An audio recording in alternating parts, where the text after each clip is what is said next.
Kilala si Kang Tae-yoon bilang isang sikat na fashion designer, model at business owner. Isa siyang billionaire bachelor at maraming humahanga sa kanyang galing kaya naman target siyang patayin ng mga kalaban.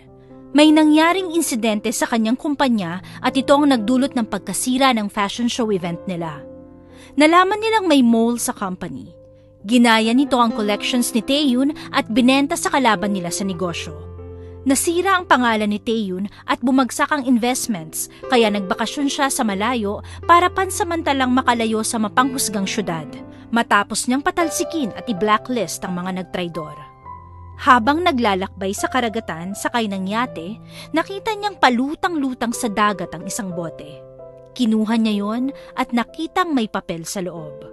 Binasa niya ang laman ng sulat. Na-inspire siya sa nakasulat doon kaya pinuntahan niya ang isla na binanggit sa sulat. Bago makarating sa isla ay humampas ang malakas na alon dahil sa nagbabadyang sama ng panahon. Tumaob ang yating sinasakyan nila kung kaya't lahat ng sakay ay nahulog kasama na si Taeyoon. Napadpad si Taeyoon sa isang isla kung saan siya nakita ni Wang Jia. Naghihintay noon si Jia sa dalampasigan upang malaman kung nasagot na ba ang kanyang kahilingan sa bantay ng karagatan. Ngunit iba ang nakita niya. Isang lalaking nakadapa at walang malay. Dali-dali niya itong tinulungan at walang pag-aalinlangang nagsagawa ng CPR. Pakiramdam ni Jia, isa na siyang ganap na nurse kagaya ng pinapangarap niya. Nabuhay naman ang lalaki ngunit pinalapit siya nito sa kakinagat sa labi. Yon ang hindi nila malilimutang tagpo nung una silang nagkakilala. Kinabukasan ay nalaman niyang nawalan pala ng alaala ang lalaki. Tinawag siyang manyak at mula noon ay hindi sila nagkasundo. Palagi silang nagbabangayan kahit na sa simpleng bagay lang. Ngunit sadyang mabait at maalaga si Jia kaya kahit itaboy ni Taeyoon ay palagi pa rin silang pinagtatagpo ng tadhana. Dahil sa kanilang pagiging aso't pusa, tuluyan ang nahulog ang damdamin nila sa isa't isa. Kahit itanggi ang kanilang nararamdaman ay lalo namang lumalalim. Pero dahil ibinulgar ni Yoonwoo ang tunay na pagkatao ni Taeyoon, tuluyan ang iniwasan ni Jia ang binata. Nalaman niyang isa itong aruganting bilyonaryong CEO na nagpatalsik sa kaibigang si Yoonwoo sa trabaho nang hindi man lang inaalam ang totoong dahilan ng kinasangkutan na problema ng lalaki. Nang bumalik na ang alaala ni Taeyoon ay iniwan na rin niya ang isla. Sa pagdaan ng araw, sinagot naman ni Jia ang kaibigang si Yoonwoo na matagal nang nanliligaw sa kanya. Pero dahil sa pagmamahal ni Taeyoon sa dalaga, nagpasya siyang balikan si Jia sa isla. Pero ikinagulat niya ang pag-aari na ito ng iba. Ano ang kaya niyang gawin para mabawi ang dalaga? Hanggang saan niya kayang ipaglaban ang pagmamahal? Magwawagi kaya si Taeyoon na bawiin si Jia at mapaamin kaya niya ang dalaga na may pagtingin din ito sa kanya? Tinatanaw ni Wang Jia ang kulay asul na dagat. Tahimik niyang pinakikinggan ang hampas ng mga alon at mga huni ng ibon. Ginawa niyang telescope ang dalawang kamay at tinapat ito sa dalawang mata habang naglalakad papalapit sa dalampasigan. Sumasayaw ang kanyang buhok dahil sa preskong ihip ng hangin. Isinasayaw rin ng hangin ng suot niyang asul na bestida. Luntian ang kulay ng kanyang mga mata, ganoon din ang kanyang mahaba at alon-alon na buhok. Morena ang balat niya dahil sa palaging pagbibilad sa araw. Lalong umangat ang kanyang ganda dahil sa balingkinita niyang katawan at magandang tungki ng ilong. Ay naku, wala pa rin ang hinihintay ko. Jia! Tumatakbong palapit si Subin kay Jia habang sumisigaw. Bit-bit ang timba at may hawak na panyong asul sa kabilang kamay. Humahangos ang dalaga na makalapit kay Jia. Mas bata si Subin ng 2 taon kay Jia, ngunit kung umasta ay tila ate niya. Mas maliit din ang katawan nito kumpara sa kanya. Tuwid ang itim na buhok, balingkinita ng katawan at laging nakasuot ng magagandang damit si Subin kaya lalong umaangat ang natural niyang ganda. Ikaw pala, Subin. Bakit ka ba tumatakbo? Para kang susali sa marathon eh. Grabe, hiningal ako. Ano ginagawa mo rito? Hindi pa siya sumasagot. Sino? Yung dagat. Ha? Bakit naman niya sasagot? Hindi ba nga sabi ng lolo ko, kapag may gusto kong hilingin, isulat ko raw sa isang papel tapos ilagay ko sa bote at ihagis ko sa dagat. Sasagot daw ang nagbabantay sa karagatan at ipapadala sa akin ang hinihiling ko. Kumakati ang ulo ko sa iyo eh. Yung sulat na pinadala natin bang sinasabi mo? Naku naman, sus ko, Gia. Naniniwala ka ba dun? Sabi-sabi lang yun ng matatanda. Saka kung totoo yun, edi sana sinagot na tayo. Kung hindi yun totoo, bakit gumawa ka rin ng sulat? Syempre kaibigan kita eh. Kung anong gagawin mo, gagawin ko rin. Saka hello, 23 years old ka na, no? Ilang taon na simula nung ginawa natin yun. Ano ba kasing bote yung ginamit mo? Bote ng alak na ininom ni Lolo. Ay, naku! Kaya naman pala eh. Malamang nalasing yung bantay ng dagat kaya hindi ka agad nakapunta sa atin. Ay, samahan mo na nga lang ako. Pagsaluhan natin tong hipon na nahuli namin. Sige na, ihawin natin. Ano, game ka ba? Sige, susunod ako. Nakanguso ka na naman. Para kang bibe. Siguro naman nakikinig siya sa'yo. Huwag ka nang malungkot. Darating din yun. Gusto ko lang naman magtrabaho sa syudad para makapag-aral na rin. Para naman mabago ang buhay ko at hindi mastak sa lugar na to. Yun ang hiniling mo? Anong hinihintay mo sagot? Hindi naman pala literal na bagay ang hiniling mo eh. Hindi bagay ang hiniling ko. Anong klaseng bagay? Pera. Ay naku, Gia. Anong akala mo sa dagat? May bangko sa ilalim ng tubig? Malay mo naman, baka pagbigyan ako ni Lord o kaya Diyos o Diyosa ng dagat o di kaya mga diwata. Ano ba problema sa isla natin? Napakaraming ang gustong tumira sa lugar na to eh. Dapat nga proud ka pa. Subin, hindi ka ba naiinggit sa mga taong maalwan ng buhay? Naiinggit, syempre. Pero hindi naman natin hawak ang mundo. Malay mo may dumating na milagro at bigla tayong yumaman. Kung sa bagay, maalwan ang buhay mo kumpara sa amin. Kapag yumaman tayo, bibilhin ko lahat ng nakikita natin. Sa ngayon, pikit muna tayo. Ano bang hiniling mo, Subin? Alam kong imposible, pero sabi ko, bigyan ako ng gwapong nobyo. Nobyo? Seryoso ka ba? Hindi lang nobyo, mayamang nobyo. O diba, masaya na ang love life ko, masaya pa ang wallet ko. Ewan ko sa'yo, mas imposible yung sinasabi mo eh. Bakit hindi mo nalang jowain si Mang Kulas? Daming hasyenda nun. Ay, kadiri ka. Ang tanda na nun, no? Bakit hindi nalang ikaw? At saka kung gusto mo magtrabaho sa syudad, maning-manilang yun kay Mang Kulas. Total, maganda ka naman. Mas maganda lang ako sa'yo pero maganda ka pa rin. Saka okay lang sana kung matanda. Huwag lang mayabang, no? Ubod ng hambog yun. Akala mo nabili na niya lahat. Ay, naku, halika na nga. Ipapaluto ko na to kay kuya. Bilisan mo. Nandyan pa rin si kuya mo? Hindi ba nagtatrabaho ang kuya mo sa pinakasikat na kumpanya sa Seoul? Hindi ko nga alam sa kanya eh. Hindi naman nagkukwento. Ikaw bakit curious ka sa kuya ko? Crush mo siya ano? Hindi ano ba sinasabi mo? Kilabutan ka nga. Sige na, umalis ka na, susunod na ako. Kunwari ka pa. Tanggap naman kita. Hindi ko lang alam kay kuya ha. Uy, paggabi na, Gia. Madilim dito, kailangan mo na umuwi. Hihintayin ko lang lumubog ang araw, sandali lang. Ay, wag mo nang bantayan yan, hindi yan naalis. Pero sige, ikaw ang bahala. Grabe, ang dami mong sinasabi. Sumasakit tuloy ang ulo ko sa iyo eh. Sige na, alis! Naglakad na palayo si Subin. Naiwan si Gia na nakamasid pa rin sa karagatan. Malalim na buntong hininga ang kanyang pinakawalan. Gusto niyang umalis na sa isla. Kung hindi nga lang ba siya mangungulila sa kanyang ina, ay gagawin niya ito. Gusto niyang maranasan ang mga tinatamasa ng mga taga-syudad. Ay, Gia, ano bang iniisip mo? Kailan ka ba magmamature mag-isip? Napaka-imposible ng hiling mo eh. Ano ba naman tong buhok na to? Ang alat! Teka, ano yun? Damit? Napatigil siya sa kinatatayuan nang may makita siyang kung ano sa dalampasigan. Kinakabahang lumapit ng dahan-dahan ng dalaga. Habang papalapit ay nanlalaki ang kanyang mga mata sa nakita. Figura yun ng tao na nakasuot ng damit pang opisina. Nasa tabi nito ang sapatos na katagalan ay inanod na palayo. Napatakip ng bibig si Gia gamit ang kanyang kamay dahil hindi makapaniwala sa nakita.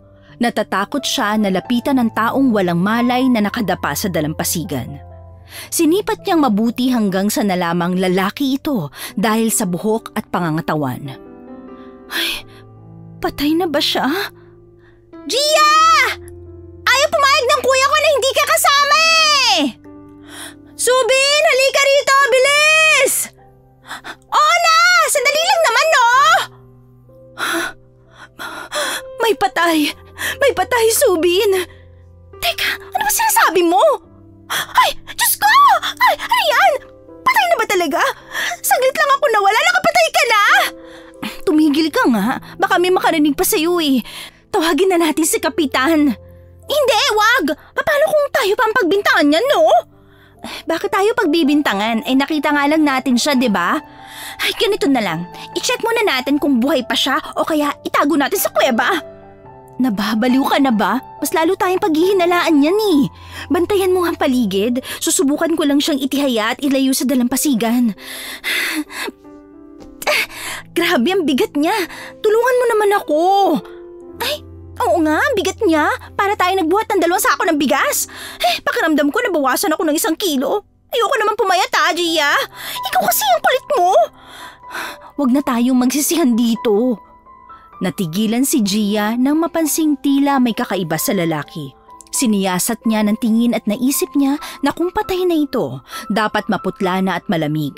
Pero nang hawak niya ang braso ng lalaki ay naramdaman niyang mainit ang katawan nito at ang balat ay maputi, ngunit hindi gaanong maputla kahit nababad sa tubig.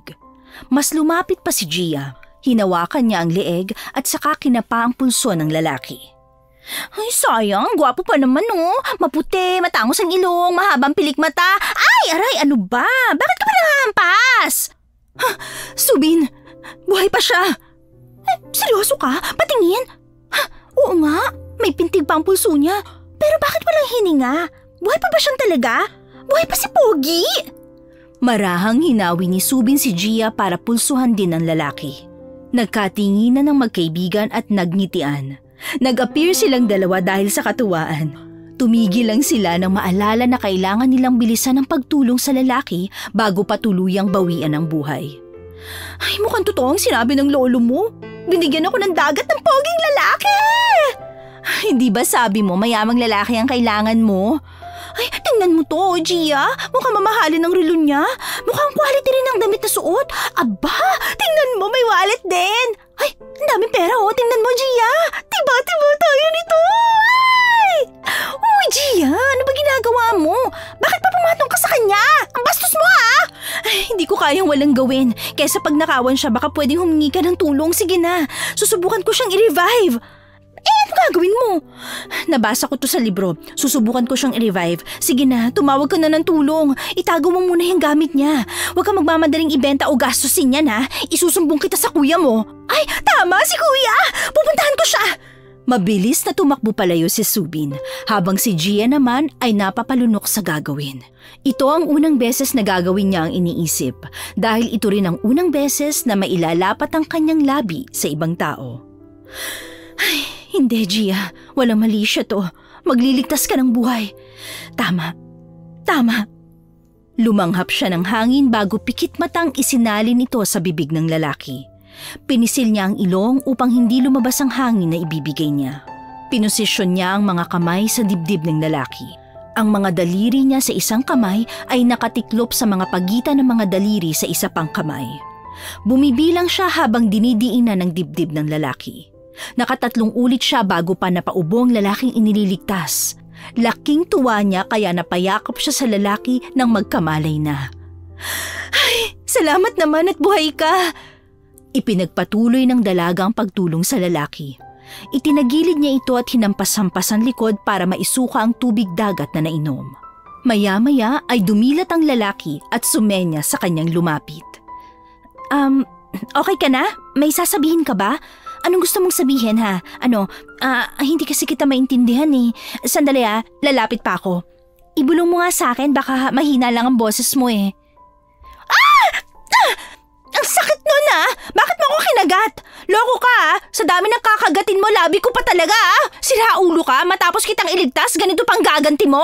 Balak niyang sampalin ulit ang lalaki pero naawa naman siya, kaya tinulungan pa rin niyang isuka nito ang mga nainom na tubig. Naisip din niyang baka kapag naalog ang baga nito ay makakaganti na siya. Naabutan sila ni Subin at Yunwoo sa ganoong kalagayan. Malapit nang mag-agaw ang dilim at liwanag ay wala pa ring tigil sa pagluwa ng tubig ang binata. Gia, okay na ba siya? Tumabi ka, ako na dyan. Mabuti naman dumating na kayo. Hindi ko alam kung tama ang ginagawa ko eh. May pulso kasi siya pero hindi humihinga. Tama naman ang ginawa mo, kulang lang. Dapat in-elevate mo yung kamay niya at panatilihin siyang nakatagilid. Pero okay na, good job ka. Ala, may nagawa ba akong mali, Yunwoo? Namatay ba siya? Ewan ko sa'yo. Okay na nga raw sabi ni Kuya eh. Huwag ka na mag-alala. Wala. Nabigla lang ako at nabuhay pa siya. Sa lakas ng alon may posibilidad na lamunin siya ng dagat. Mabuti napadpad siya rito. Subin, mauna ka na. Maglaga ka ng luya. Damihan mo ng tubig. Sige kuya, tara na. Marahang binuhat ni Yunwoo ang lalaki. Tumulong naman si Gia na mapasan nito ang lalaki sa likuran. Nakatulog uli ang lalaki ngunit normal na ang paghinga nito. Habang pasan ni Yunwoo ang lalaki ay hindi naman maiwasan ni Gia na mapadako ang kanyang paningin sa labi ng lalaki. Sumabay siya sa paglalakad upang umalalay sa dalawa. Ay, kalma ka lang Gia. Iniligtas mo lang naman siya eh. Wala lang yun. May sinasabi ka, Gia? Wala. Ang sabi ko, iniligtas natin siya. Okay. Huwag ka na mag-alala. Ako nang bahala sa kanya. Pero... Marami ka nang nagawa. Ako nang bahala sa kanya. Gabi na, hanapin ka na ng mama mo. Umuwi ka na. Aray! Oh, napano ka, Gia? Wala to. Nasubsob lang ako sa buhanginan. Gamutin natin yung sugat mo sa bahay. Parang pumutok yung labi mo eh. Hindi na. Baka hanapin na ako ni Mami. Diyan ka na ha. Dadalaw ako bukas. Ingatan mo siya ha. Wala naman akong choice. Muna na ako ha. Inalalaya ni Gia si Yunwoo sa pagkarga sa lalaki. Pinagmasdan niya ito habang naglalakad palayo.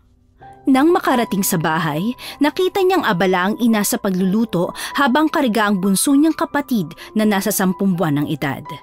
Umiiyak ang kapatid kaya sinasayaw-sayaw ng kanyang ina para tumahan. Napansin niya ang 2 kapatid na lalaki na nagiinuman at nagyayabangan ng kwento. Tumapat siya kaya natigil sila sa pagkukwentuhan. Nandito na po ako! Nagiinuman na naman pala kayo. Pataasan na naman kayo ng ihi niyan. Ang mga to talaga, itabi niyong hatong upuan. Ipalo ko to sa inyo eh. Gia, saan ka na naman ba galing ha? Alam mong maraming gawain dito. Nagagawa mo pang maglakwatsa. Lumapit ka nga rito at ikaw ang mag-gisa nitong mga bawang at sibuyas.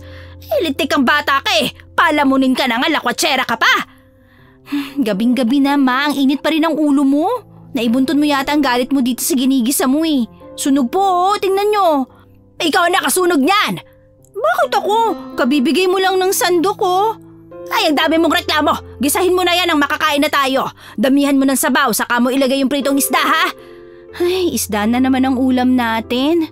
Ano nga asahan mo? Nakatira ka sa isla, walang karne dito. Subukan mo manghuli ng baboy sa dagat. Sige nga, sige nga.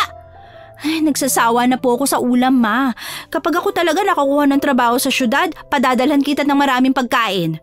Ay, nako, ang taas ng lipad mo. Hindi ka naman lumilipad. Babaan mo lang ang pangarap mo, ha? Sa mga kagaya nating taga-isla, sapat na ang may pagkain 3 beses sa isang araw. Tigilan mo ang pangangarap ng mataas. Ay, may pagkakontrabida ka talaga, ma. Kaya ka nalulosyang eh. Aba, siraulong bata ka. Wala ka talagang galang. Ay, oo nga pala, ma. May niligtas kaming lalaki. Nakita ko siya sa dalampasigan. Ay nako, galing mo talaga magkwento. Para kang sirang tape, tumatalon. Mabuti naman hindi mo dito dinala. Kada may disgrasya, ginagawa mong ospital tong bahay natin. Manang-mana ka sa lolo mong ambisyoso.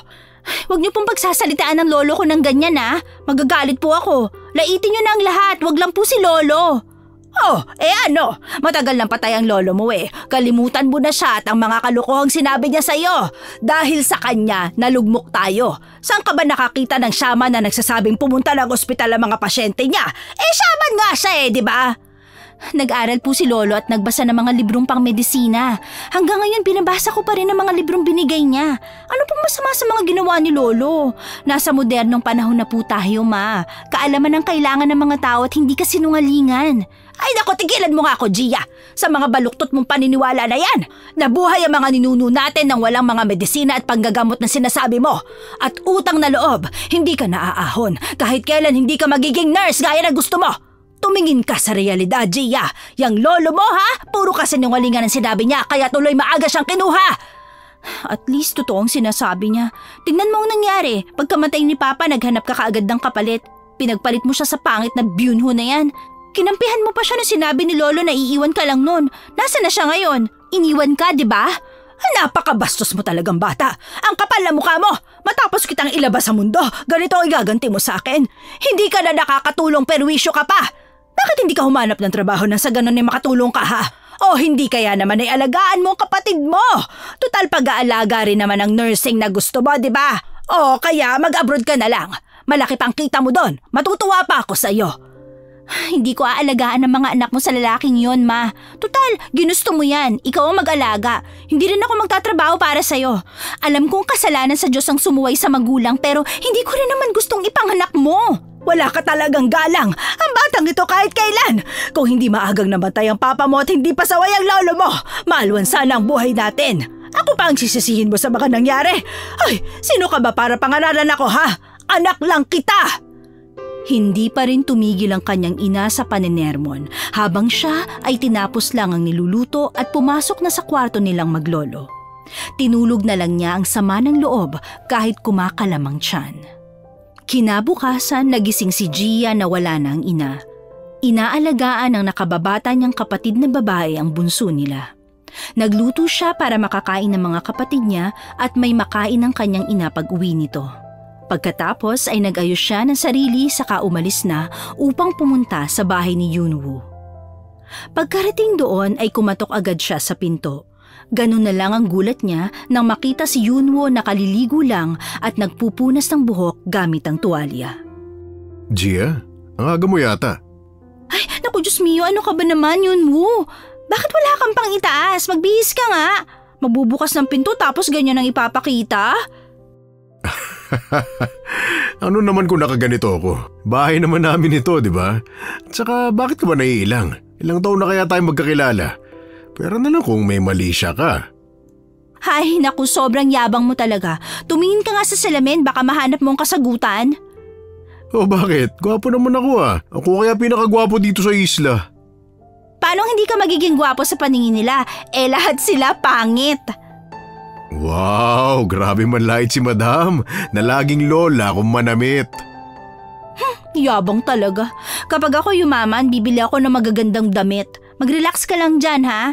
Uy, papasukin mo na nga ako at magbihis ka na. Ang sakit sa mata eh. Sus, kanyari ka pa. Nag-enjoy ka naman sa abs ko eh, ha? Pumasok ka na. Mamaya sabihin mo masama ugali ko eh.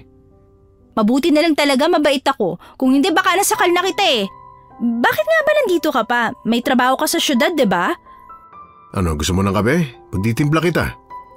Umiiwas ka sa tanong ko eh. Oo na, sasagutin na. Wala na akong trabaho. Natanggal ako eh. Ano? Kailan pa? Paano yan? Nagkaroon ng aberya sa trabaho namin. Napagbintangan akong mole sa kumpanya. Ayun, si Bak. Hindi man lang ba nagkaroon ng investigasyon? Yun nga eh. Hindi man lang pinakinggan yung paliwanag namin. Sinong may-ari? Nagsumbong ba kayo sa management? Pinirmahan agad ng CEO yung termination namin. Ganun siya ka-hands-on sa trabaho. Pati problema ng HR gusto niya siyang lumutas. Ayun, walang hearing na naganap. Diretso tanggal. Hindi nga namin nakuha yung back pay namin eh. Ide-demanda pa raw kami.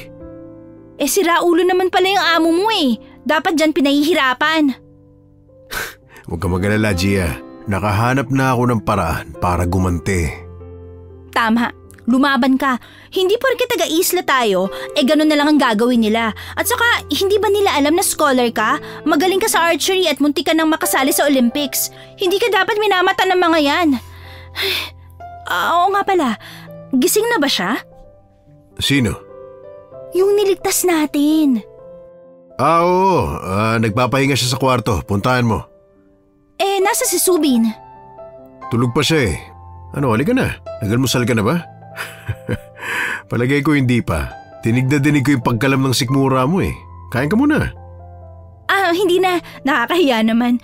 Gusto ko lang malaman kung gising na yung lalaki o hindi. Ay, huwag ka na mahiya. Kumain ka na muna. O kaya, inumin mo na lang tong kape. Dasal na lang na hindi ka magpalpitate. Malamang magigising na rin yung si Subin. Initi ko lang yung hipon ha. Yung ginawa kong buttered shrimp kagabi. Sa sobrang tarad ako, hindi na kita inalok kumain. Salamat pasensya ka na. Nag-away kasi kami ng mama ko kaya hindi rin ako kumain kagabi. Mamaya isumbat pa niya yung kinain ko, di ba? Walang anuman. Parang kapatid na rin kita eh. Kuya na lang itawag mo sa akin. Kapatid?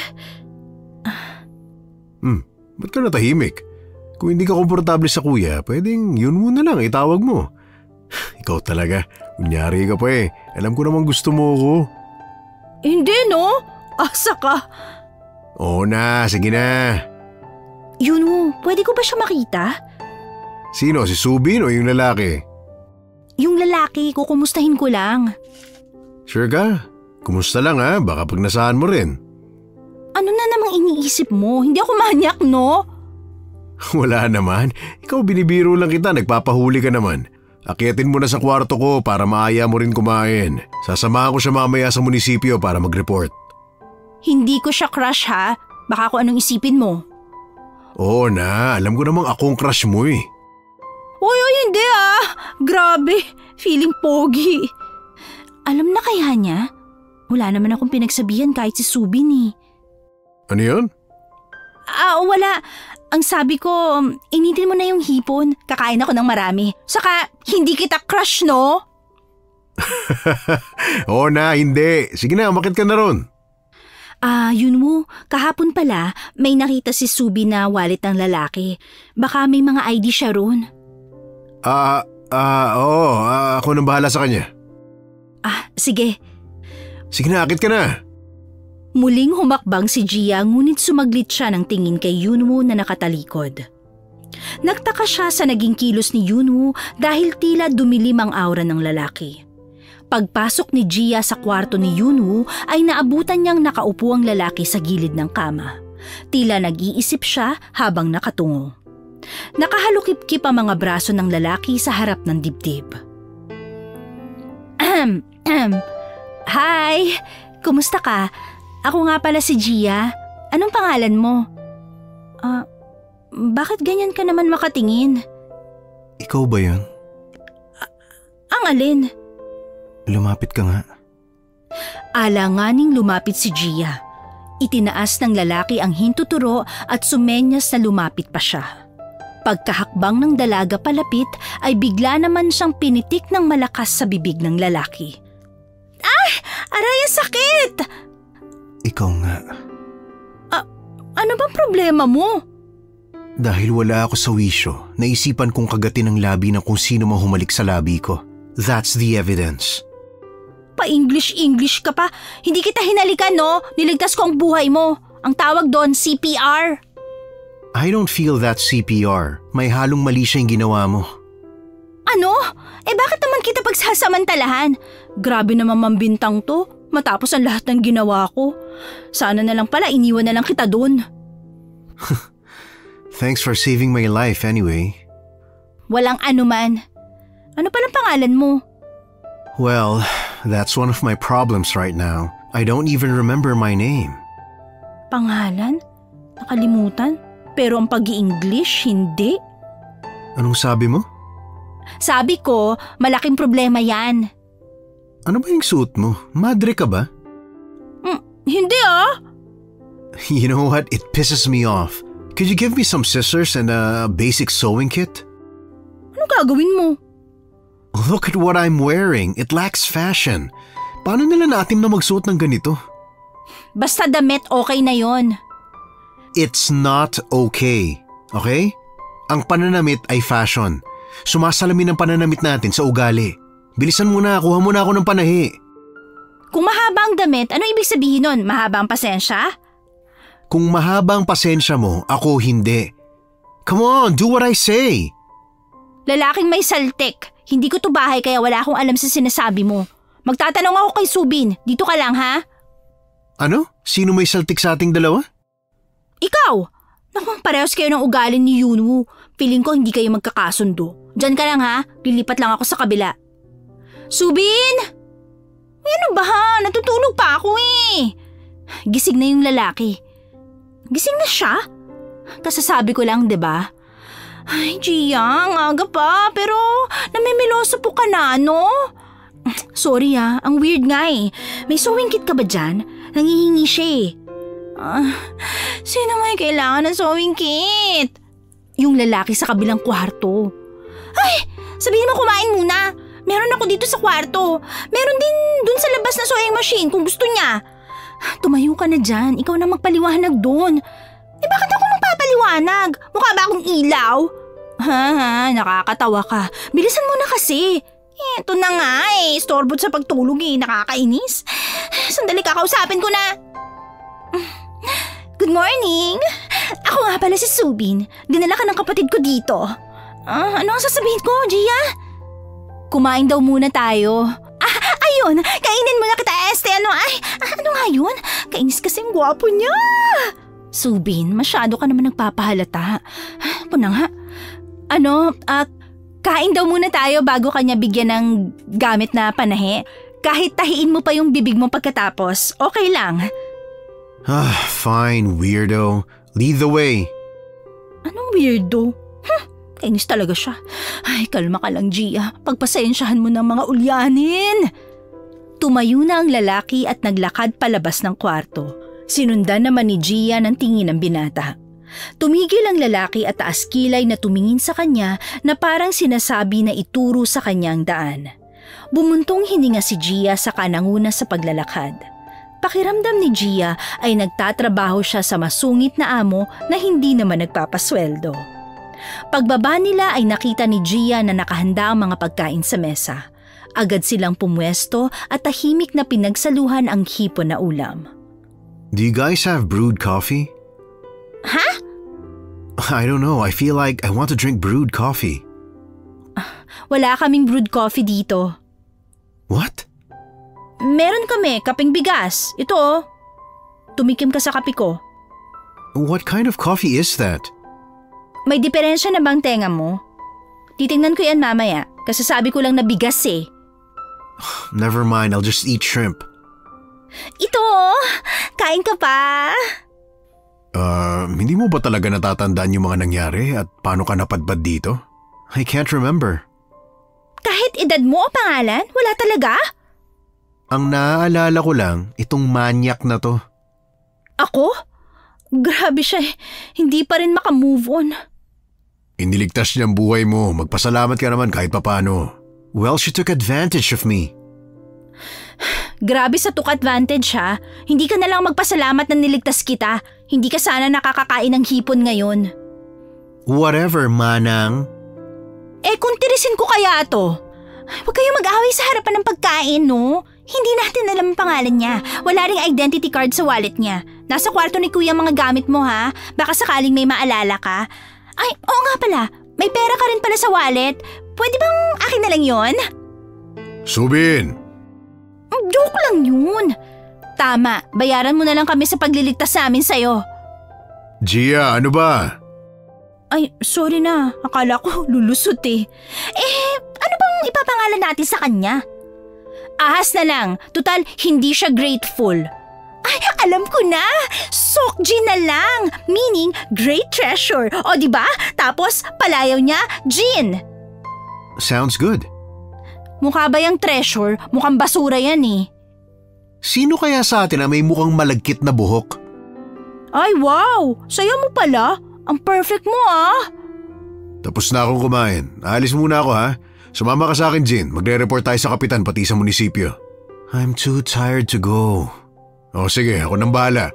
Dito ka na lang. Subin, ipasyal mo siya sa isla. Ay, Captain! Tapos na akong kumain. Diyan na muna kayo ha. Punta lang ako sa kuweba. Hoy, saan ka pupunta? Lalabas. Bakit? Asan yung inutos ko sa'yo? Ay, oo nga. Ito na yung request mo, Seokjin. May sewing machine din sa labas kung gusto mo. Pero ano magagawin mo dyan, ha? Ayusin natin yung mga damit nyo para kayo nasa makalumang panahon. Bumalik ba kayo sa 19th century? Ayoko nga. Huhubarin ko to sa harap mo? Wala namang magkaka-interes sa katawan mo, no? Mukha kang poste. Sama talaga ng ugali nito. Tumigil nga kayo, ano ba? Para kayong mga bata. Ganito na lang, Jean. May tela si Mama sa bodega. Yun na lang ang gamitin mo. Ayos ba yun sa'yo, ha? Okay lang naman. Bahala kayo dyan. Sibat na ako. Bye. Stay! Bakit ka ba sumisigaw? Ang sakit mo sa tenga eh. I said stay! Oo na, hindi mo kailangan sumigaw. Good. Para kayong aso, Gia.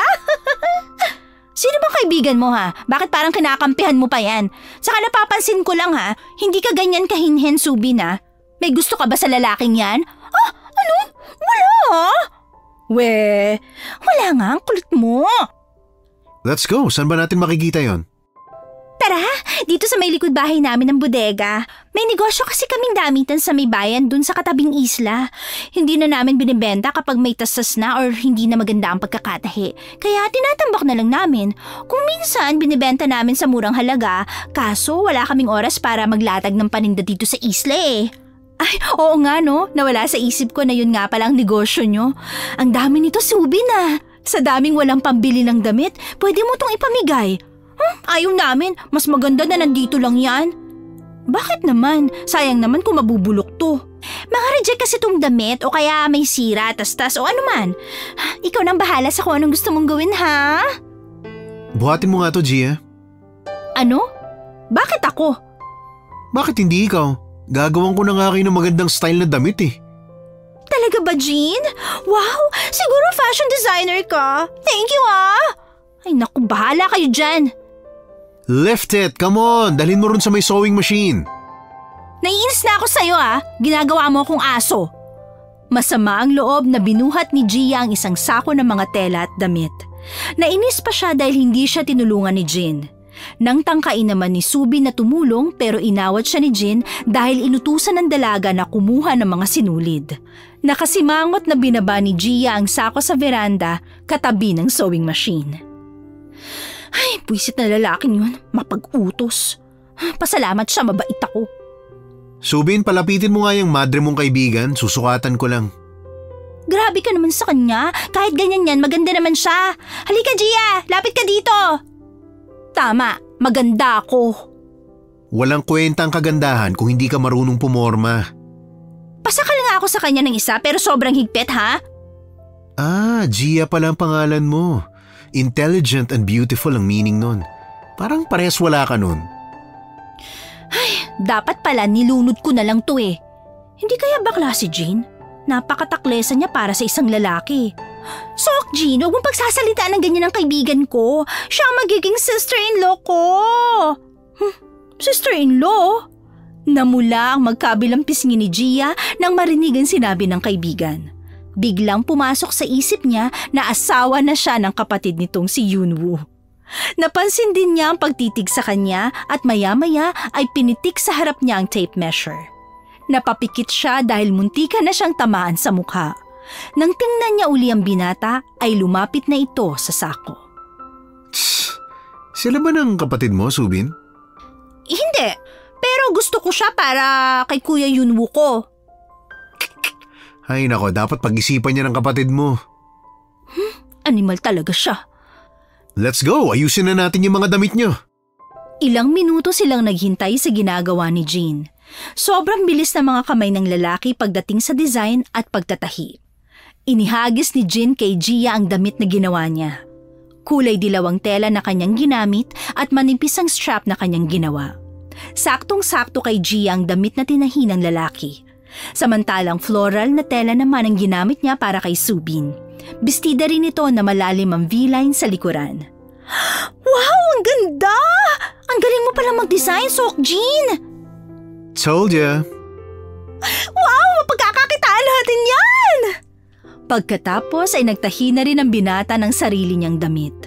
Matapos nitong makagawa ng shorts at sando, ay pumunta sila sa dagat kung saan malapit sa kuweba at doon naligo. Nakita nila ang pagkamangha sa mga mata ni Jean sa ganda ng kanilang lugar. Pagkarating nila ron ay nag-dive kaagad ang binata sa dagat.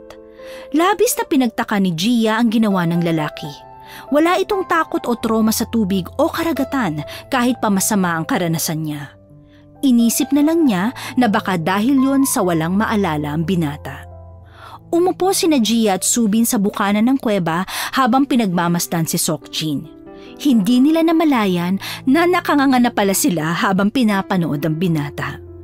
Bumabakat ang makisig na katawan ng lalaki sa suot nitong t-shirt na pinahiram ni Yunwoo. Bago pa tumulo ang laway ni Gia ay nagtanong na siya para maibaling sa iba ang atensyon niya. Subin, hindi ba kinuha mong wallet niya? Wala ka ba talagang napansin na ID? Ay, wala eh. Mabilis na inagaw sa akin ni kuya yung wallet. Wala rin daw information doon. Akala siguro kukunin ko yung pera. Tinabi niya raw eh. Yun naman talaga ang plano mo, di ba? O hindi Joke lang yun. Kanina ka pa nakatitig kay Jean. Baka matunaw yan. Ay, alam mo, feeling ko, naniniwala na ako sa pagtapon natin ng bote na may sulat sa dagat. Kapag naalala niya ang identity niya, matik, magiging milyonarya ako. Sana bumalik na ang alaala niya, no? Ay, wag muna, no? Bakit naman? Kailangan mapaibig ko muna siya. Subin, sa ganda mong yan kahit sino mapapaibig mo. Ay, may problema lang talaga eh. Feeling ko, hindi siya gusto ni kuya. Nakikita ko siyang sumusulip ng masama kay Jean eh. Ay, magiging hadlang siya sa pagmamahalan namin. Hindi na yun makakapalag kapag nagkatuluyan kayo. Dapat pala ako na lang ang nag-CPR sa kanya para hindi niya ako makalimutan. Sus, kung ikaw ang nag-CPR sa kanya, hindi kanya itatrato gaya ng pagtrato niya sa'yo ngayon. Tingnan mo nga ako, tinatawag niya ako manyak. Kaya ikaw, Gia, sabihin mo na kasi kay kuya na gusto mo siya. Bakit naman napunta sa akin ang usapan? Kung in love si kuya, madidistract siya. Hindi niya kami mapapansin ni Jean, no? Ay naku, Subin, hindi sa pagkontra ha, pero hindi natin kilala si Seokjin. Paano kung drug lord pala yan o mafia? O di kaya human trafficker? Huwag ka magagalit kung protektahan ka ng kapatid mo, ha? Nasa mukha naman niya na hindi siya gagawa ng ganun eh. At saka mukha siyang bakla. Ay, grabe ko, baka marinig ka ng tao. Paano naman nasabi? Hindi ba ang galing niyang manahi? Nakita mo naman, no? Hindi ko siya inuhusgahan pero madalang sa mga straight ang mahilig magtahi. Ay, naku, diverse na ang mundo, Gia. Kung nakapunta ka sa syudad, makikita mong maraming straight gayang fashion designer, model na, business owner pa. Wala yan sa identity, no? Basta, bahala na. Wala pa rin akong tiwala sa kanya. Ay, feeling ko talaga mayaman si Jean eh.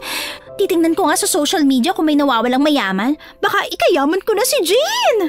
Tapos, kaya pala siya hinahanap kasi scammer siya, no? Ay, baliw ka talaga. Ayan na naman siya. Umahon na. Ay, grabe, Gia. Ang hot niya. Ay, naku, malala ka na. Saan tayo papasyal? Ay, pumasyal ka naman sa puso ko. Ay! Ewan ko sa inyo. Diyan na nga kayo. Bibigyan ko kayo ng quality time dalawa. Kailangan ko na kasing umuwi. Diyan na kayo, Ilang linggo na ang lumipas simula nang tumira si Seokjin sa bahay nila Subin. Ilang araw na ring hindi bumibisita si Gia dahil binubwisit lang siya ng lalaki. Nabalitaan niya na gumagawa si Gia ng mga bagong design na damit at tinitinda ng mga magulang ni Subin sa bayan. Umalwan ang kita nila dahil sa lalaki. Nag-part-time si Gia sa pagtitinda ng isda sa talipapa at kung minsan ay hinahatid nila ang mga paninda sa bayan na tatawirin pa nila at ang tanging paraan para makapunta ay ang magbangka. Isang hapon, tumambay siya sa dalampasigan at naghihintay na naman ng tugon sa kanyang sulat. Gaya ng inaasahan, wala siyang natanggap kundi mga basurang lumulutang. Napabuntong hininga na lang si Gia. Hinihintay niyang bumiyahe si Yunwoo pabalik ng syudad upang makasabay siya. Kaya lang marami pang ginagawa si Yunwoo lalo na at may ibang tao sa bahay nila. Habang nakatanaw ay nakita niya si Seokjin na may buhat na timba. Halatang hirap ang lalaki sa ginagawa nito. Hindi niya sana papansinin nang biglang natumba si Jean at natapon ng dalang tubig. Hala, natumba na. Tanga talaga niya. Tutulungan ko ba siya o ano? Hindi ko kayang manood lang. Hindi nagamot si Jean sa ospital nung natagpuan namin siya. Paano kung may komplikasyon pala siya na hindi namin alam? Jean! Ang lampa mo talaga! Tutulungan ba kita, ha? Hey, maniac! How are you? Hindi ako manyak, no? Sipain kita dyan eh. Bakit pa ika-ika ka maglakad? Patingin nga ng paa mo, baka na-sprain ka eh. I'm fine. Dito ka muna sa batuhan ha. Kukunin ko lang yung timbang na tumba. Thank you. May mga sugat ka oh. Ano nangyari dyan? I tripped. Ha? Pinagtripan ka? Ibig ko sabihin nadapa ako. Jeez. Bakit ka ba kasi Ingles ng Ingles? Why can't you understand? Tigilan mo na kasi ang kaka-English mo. Baka mainis ang mga tao sa'yo rito. Sige ka. Okay. Nasa si Subin? Sumama sa mama niya. Binenta yung damit na ginawa ko. Nag-away nga kami. Oh, bakit kayo nag-away? Nagalit siya kasi kinakausap ko yung mga tao dito sa isla. Lalo na yung mga babae. Anong gagawin ko? Susungitan ko sila. Pagpasensyahan mo na. Bata pa kasi siya. Madali pa siyang magselos lalo na at crush ka nun. Tara na, aalalayan kita pa uwi. Mukha namang sagana ang katawan mo sa exercise eh. Bakit ka naman kasi natumba? She likes me? Oo, bakit? Ay, hala. Hindi niya pa ba nasasabi? Naku, sorry. Kunwari hindi mo na lang narinig sa akin ha. Dahan-dahan ang paglalakad. Kung hindi, parehas tayong matutumba dito. May tanong ako sa'yo. Ano? Never mind. Ano nga? Well, it's weird but nagkakilala na ba tayo bago mo pa ako nakita sa dalampasigan? Hindi pa. Bakit?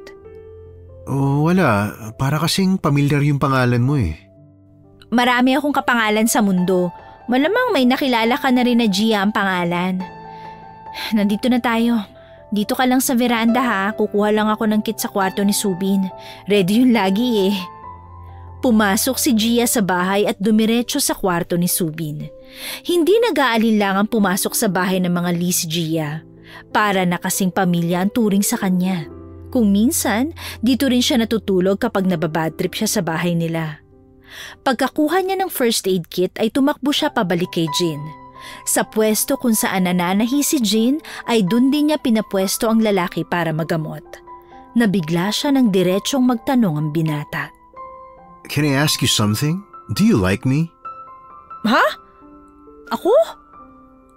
Dalawa lang naman tayo dito, no? Ikaw siguro.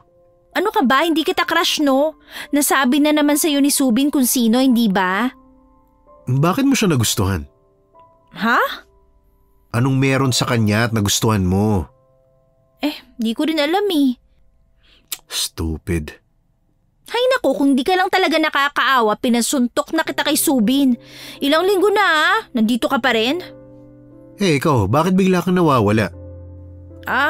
Gusto ko lang kasing makaipon ng pamasahe para makapag-apply sa syudad.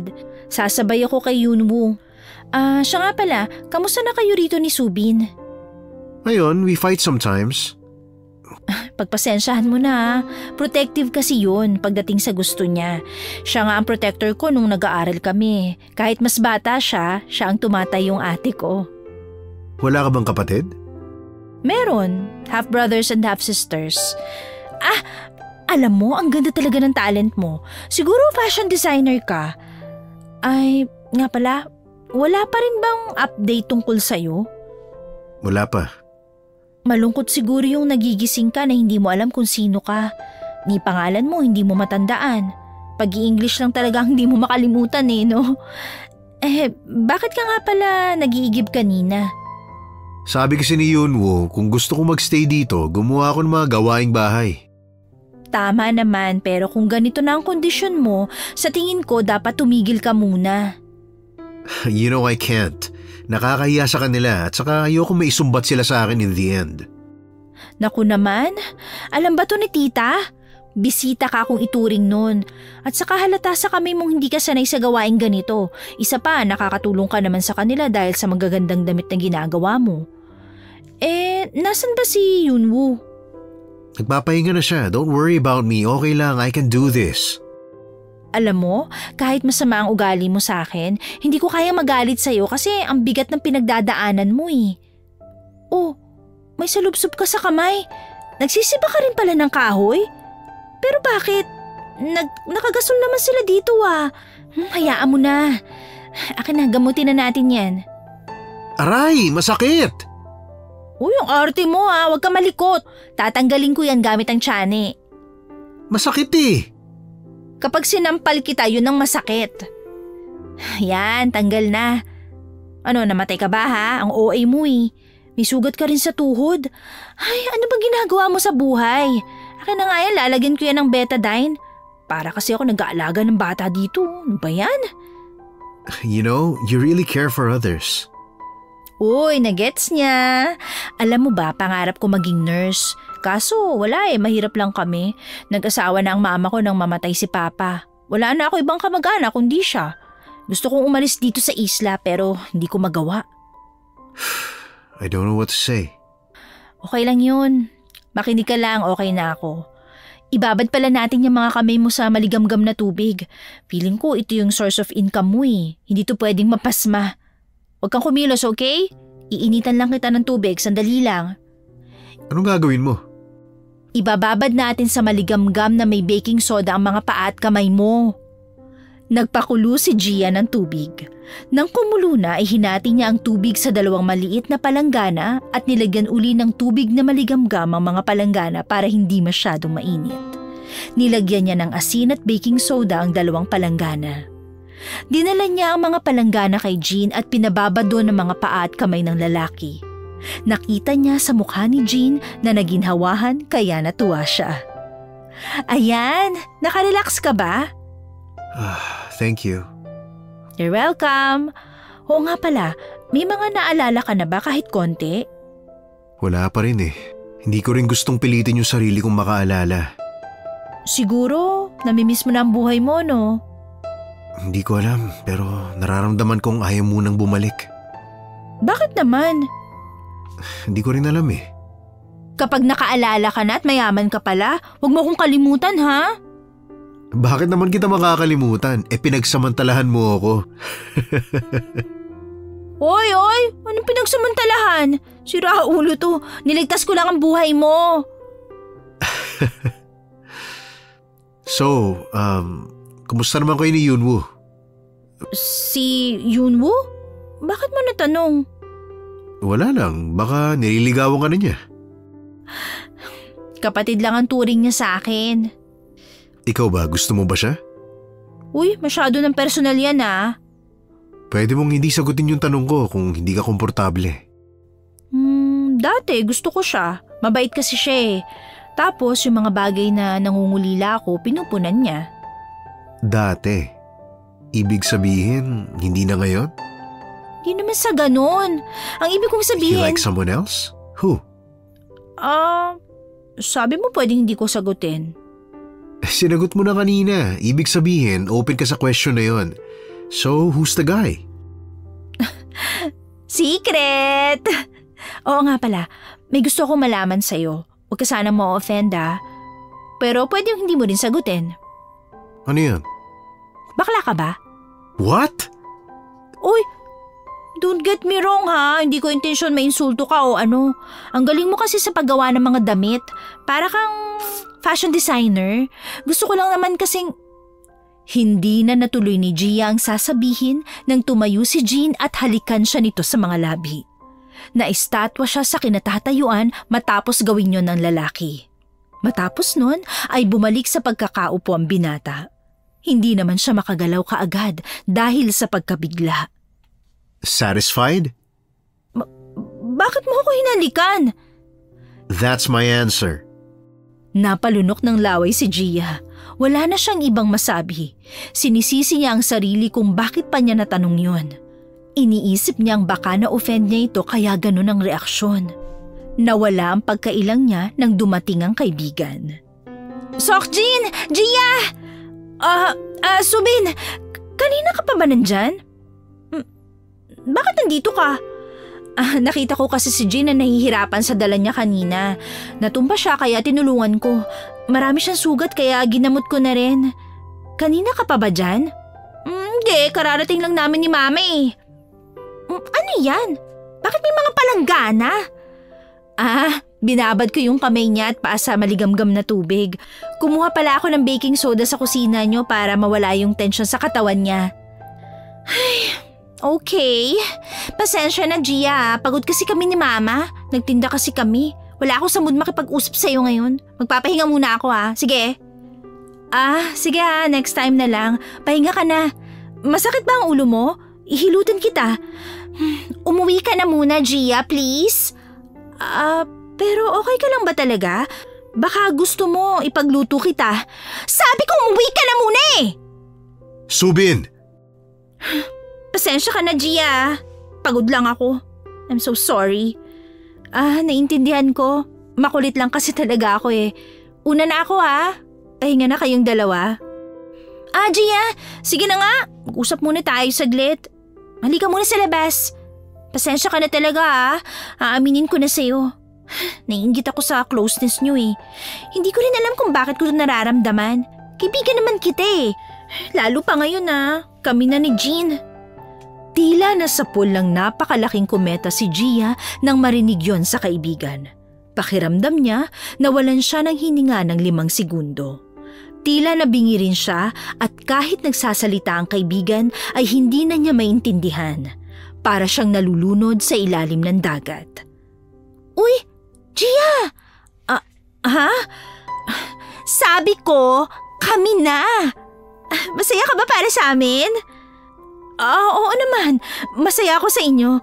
Naluluha ako dahil masaya ako na natupad ang hiling mo. Sana ako rin. Matutupad din ang sayo. Bukas may konti kaming salo-salo. Pumunta ka Sasabihin na namin sa kanila eh. Oo, sige. Uwi na ako Baka hinahanap na ako ni Mama eh. Tumalikod na si Gia at nagsimulang humakbang pauwi. Naguunahan ang kanyang mga luha gaya ng kanyang paglalakad. Ang kanyang isip ay tila ipo-ipo sa ilalim ng dagat. Hindi rin alam ni Gia kung bakit siya umiiyak nang dahil sa sinabi ng kaibigan. Gusto niyang mapag-isa. Hindi niya gustong pumunta sa salo-salo na sinabi ni Subin. Iniisip pa lang niya ay parang sasabog na siya.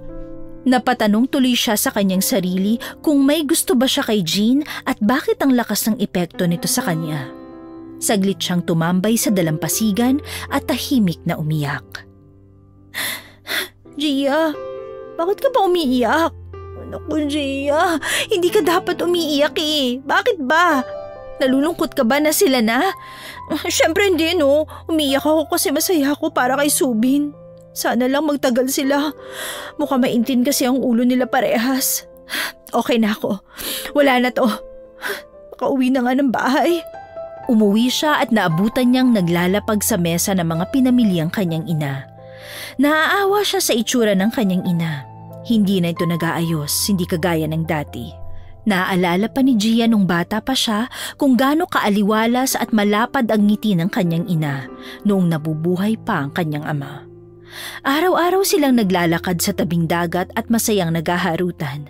Ngayon ay malaki na ang binagsak ng katawan ng ginang. Hindi pinahalata ni Gia ang pagiging malungkot.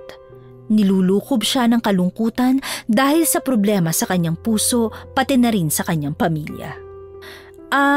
Ma, saan ka galing? Abay, saan pa ba? Dumiskarte! Hindi mo naman kasi ako matulungan eh. Nagpa-part-time din po ako. Wow! May cellphone ka? Kukunin mo na naman yung cellphone ko, no? Magtrabaho ka kasi ang tanda-tanda mo na! Hala, nagtatrabaho naman po ako eh. Hindi nga lang sapat. Pahiram ako ma, sige na. May i-check lang akong update sa social media. Ay naku, bukas mo na hiramin.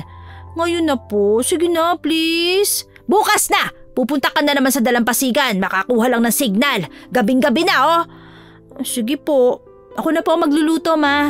Abay, mabuti naman at nakaisip kang kumilos mag-isa. Wag niyo na lang po akong pag-alagain ng mga anak mo. Ay nako, sira kang bata ka. Teka nga lang, kamusta naman yung lalaking nakita nyo? Nakakaalala na ba? Hindi pa raw po eh. Abay di ba ang sabi, kapag nagkaka-amnesia, kailangan nilang maranasan uli yung nangyari sa kanila. Bakit kaya hindi nyo lunurin ulit? Grabe naman po kayo, paano kung mamatay yun ng tuluyan? Abay ang mahalaga, nakaalala siya, di ba? Ay naku ma, gutom lang yan, magluluto na po ako. Sana lang mayaman siya, no? Kung hindi, hindi siya matatanggap na pamilya niyan. Hindi naman sila ganon, ma. Akala mo lang yon. Mayabang ang magulang ng mga yan. Dito lang yan sa isla nagkukunwaring mabait. Pinagmamalaki nila yung anak nilang nakatapos, pero hindi naman sila naghirap doon. Kung hindi dahil sa trabaho ni Yunwo, aalwan ba ang buhay nila? O ngayon, walang trabaho si Yunwo. Pinipilit nila magkatrabaho agad. Mabuti na nga lang at may naging mga kliyente sila sa bayan. Inaangkat ang mga damit na gawa ng lalaking niligtas mo. Abay dapat pala dito muna yung dinala para tayo ang kumikita ngayon.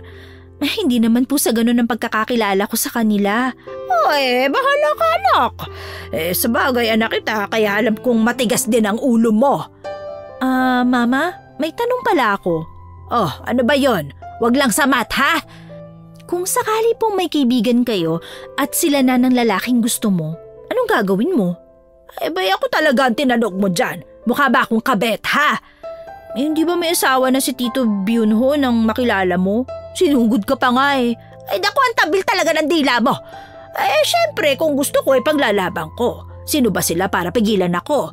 Hindi pa naman sila kasal, di ba? Aagawin mo kahit kaibigan mo yung nobya? Ano naman? Mabibigay ba ng kaibigan ko ang pangangailangan ko? Lalo na sa usaping kama, ha? Ay naku ma, wag mo nang ituloy. Okay na po, sige na po, wag na. Binibigyan na nga kita ng tip para maagaw mo yung lalaki kay Subin eh. Wala kang laban pagdating sa itsura kaya bumawi ka sa diskarte. Ay ma, hindi po sa ganun ha. Hindi ko po siya inaagaw o balak agawin. Naitanong ko lang po. Abay bakit mo itatanong kung hindi ka curious? Wag mo na nga ako niloloko. Papunta ka pa lang, nakadalawang balik na ako. Ay, magpahinga ka na nga muna ma. Ako nang bahala dyan. Ipagluluto kita ng masarap. Ay nako, ikaw ba talaga yan anak? Pagsisilbihan mo talaga ako, di ba galit ka sa akin? Hindi ako galit ma, naiinis lang ako kapag dinadamay mo si Lolo. Kasi naman Tama na po, pahinga ka na lang dyan ha? Sasabihan na lang kita kapag tapos na ako magluto. Matapos mag-asikaso at kumain, lumabas si Gia para magpahangin at makapag-isip-isip. Hindi rin naman siya makatulog. Tumambay lang siya sa dalampasigan. Pinapakinggan ang natural na tunog ng karagatan. Tanging liwanag ng buwan lang ang nagsisilbing tanglaw niya. Nagsimula na namang tumulo ang luha niya nang hindi niya malaman ang dahilan. Sabi na nandito ka lang eh. Yunwo? Bakit nandito ka? Oh, ba't parang umiiyak ka? Hindi Napuwing lang ako. May sasabihin ako sa'yo. Ano yun? Kung sakaling may nagawa akong kasalanan, mapapatawad mo ba ako? Hindi mo ba ako huhusgahan? Depende sa kasalanan mo. Paano depende? Kung nakapatay ka o nakasira ng ibang tao, ibang usapan na yon. Kaibigan kita pero hindi ibig sabihin na kukonsintihin kita. Ano ba kasing problema yan? Wala naman. Naisip ko lang. Baka kasi magbagong turing mo sa akin eh. Bakit mo ba yan naisip? Matagal na tayo magkakaibigan dito. Sasamahan pa rin naman kita pero kung masama ang ginagawa mo, hindi ko pwedeng palampasin yon. Ang tunay na kaibigan, hindi tinotolerate ang isa't isa. Tama ka naman. Hindi naman kasalanan kung magustuhan kita, di ba? Umusod si Yunwoo palapit sa kanya at halos konti na lang ay magkakaalapit na ang kanilang katawan. Hindi alam ni Gia ang gagawin. Magkahalong gulat at kabang naramdaman niya nang dumikit sa kanya ang binata. Gusto kita, Gia. Matagal na. Hindi ko lang mahamin sa'yo kasi kaibigan ka ng kapatid ko. Kaya natuwa rin ako na may gusto ka sa akin. Hindi nakaimik si Gia. Ito sana ang gusto niyang marinig noon pa. Ilang taon niyang palihim na minamahal ang binata. Hindi maintindihan ni Gia kung bakit wala na siyang nararamdaman na saya nang marinig niya yon. Yunwoo, kasi... May parating akong pera. Kapag nakuha ko na ang pera, magtayo tayo ng sarili nating negosyo. Pag-aaralin din kita para maging nurse. Hindi ba yun ang gusto mo? Salamat, Yunwoo. Basta ikaw. Gia ako ba? Gusto mo rin? Hindi ka agad nakaimik si Gia. Biglang pumasok sa isip niya si Jean. Alam niyang mali ang magkagusto sa nobyo ng kanyang kaibigan. Hindi niya hayaang masira ang pagkakaibigan nila nang dahil lang sa isang lalaki. Naisip ni Gia na kung sasagutin niya si Yunwoo, baka manumbalik ang pagkagusto niya rito at makalimutan ng dayong lalaki. Oo. Yes! Thank you, Gia. Napakasaya ko. Thank you rin. Pumunta ka sa bahay bukas. Ipapakilala kita kila mama at papa bilang nobya ko. Sige. Kita tayo bukas. Sige, uuwi muna ako ha. Huwag ka magpagabi ng sobra dito. Umuwi ka na rin. Oo. Maya-maya. Sa wakas nakaalis na siya. Masaya dapat ako eh. Pero bakit ako nalulungkot? Hinalikan niya ako sa noo. Pero ang halik niya, bakit hindi ako masaya na hinalikan niya ako? Kinabukasan ay nagbalak na si Gia na umakyat sa isang puno malapit sa dalampasigan dala ang cellphone ng kanyang ina. Naghahanap siya ng signal. Pagkaakyat niya sa puno ay masaya siyang nag-scroll na makalogin. Ilang buwan na siyang walang cellphone dahil tinitipid niya ang sarili para makaipon ng pamasahe papunta sa syudad. Ay naku, ang hirap kumuha ng signal dito. Ayun, may signal na. Ano to? Missing. Kang Tae-yoon, isang bilyonaryong businessman at fashion designer ang nawawala. Reward, 1 billion won sa makakapag-report. Wow! Ang laki! Teka nga, tingnan ko nga mukha niya. Ay, ano ba yan? Bakit hindi naglo-load yung picture? Malas naman talaga oh. Ay, naubos na pala yung load eh. Ay naku, hindi ko tuloy nakita. Anong ginagawa mo dyan? Napayo ko si Gia nang marinig si Jean. Nakasuot ito ng sando at shorts. Naisip niya na mukha magsuswimming na naman ang binata. Binalak ni Gia na wag na sanang kausapin si Jean para sa ikatatahimik ni Subin. Pero nakita na naman siya nito at sa itaas pa ng puno. Minabuti niya na rin na itatak sa isip na kaibigan lang ang turing niya sa lalaki para madaling makapag-move on. Oh, ikaw pala, Jean! Naghahanap kasi ako ng signal! Signal? Oo! Mahina kasi ang signal dito sa lugar natin, kaya internet mahirap. May nakita pala akong ad. May nawawala raw na tao. 1 billion won ng reward kaso hindi ko nakita yung mukha eh. Naubusan ako ng load. Ganon? Tara, samahan mo ako. Saan ka naman pupunta? Sa pinagliliguan natin. Ikaw na lang muna, busy ako ngayon eh. Kapag hindi ka bumaba, aalugin ko itong puno. Oy, ano ba? Huwag mong alugin ang puno ah. Payat lang ang puno na to, madali ako malalaglag dito. Sabi ng wag eh. Isa, di ka ba titigil? Bumaba ka na kasi. Ayoko nga. Si Subin ang ayain mo. May ginagawa siya eh. Tara na. Huwag mo nga sabing ugain. Ang kulit mo talaga. Paano kung malaglag ako dito? Sasaluhin naman kita eh. Ewan ko sa'yo. Mauna ka na, susunod ako. Hindi ako naniniwala. Di wag. Ano ka ba? Ang kulit mo talaga. Huwag sabing alugin eh. Ikaw hintayin mo ako makababa dyan. Tatamaan ka talaga sa akin. Patay ka talaga sa akin ngayon nakababa na ako. Ano kayang pwede kong ihampas dito? Ito mukhang solid tong kahoy. Makapal din. Patay ka sa akin kapag nahuli talaga kita. Bumalik ka dito. Ikaw talaga, napaka-epal mo. Saglit nang huminto si Jean sa pagtakbo at muling nang asar. Nang malapit na si Gia ay tumakbo ulit ang binata. Nakailang tukso ito bago tuluyang mahuli ni Gia. Malakas na palo ang binigay niya sa binata para silang aso at pusa na naghahabulan sa dalampasigan. Nang mapagod si Gia sa paghabol ay humihingal siyang huminto kaya napahinto na rin ang binata. Pero nakakuha naman si Gia ng pagkakataon na pagpapaluin ng lalaki. Aray, masakit. Tama na, sorry na. Ay, hindi, kulang pa yan. Dapat bigyan ka ng 100 hagupit. Sorry na nga, aray, sakit, tigil na please. Hiningal si Gia sa ginawa kaya tumigil na rin siya. Tumatawa ang lalaki habang nakahawak sa tiyan dahil sa hindi mawaring itsura ni Gia. Papaluin sana uli ni Gia ang binata pero nasalag na ito ni Jean. Malakas na kumabog ang dibdib ni Gia nang magtama ang kanilang paningin. Tila lumabo ang kanyang paligid at si Jean lang ang natatanging malinaw sa kanyang paningin. Ngunit alam niyang mali na ang nangyayari. Iniisip niya ang kasalanan ng magkagusto sa taong may minamahal ng iba. Hinawakan ni Jean ang kamay ng dalaga.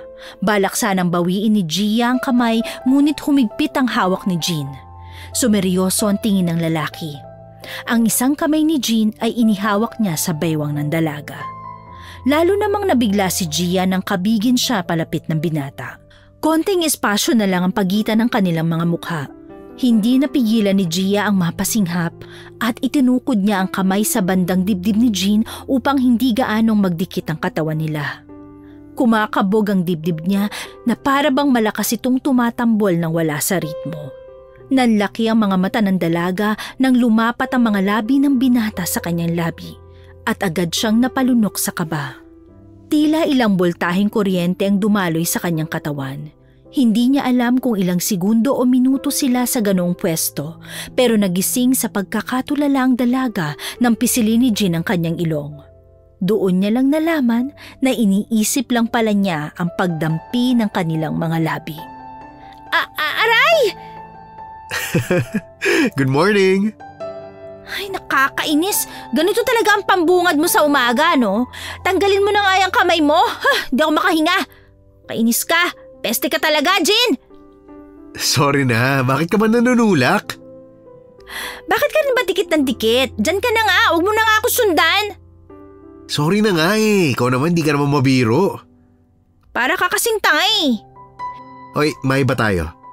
Kung sakaling ikaw ang makakita sa taong yun na nawawala, anong gagawin mo sa pera?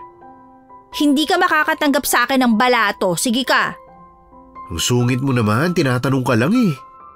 Kung may ganun akong pera, mag-iiwan ako ng negosyo kay mama.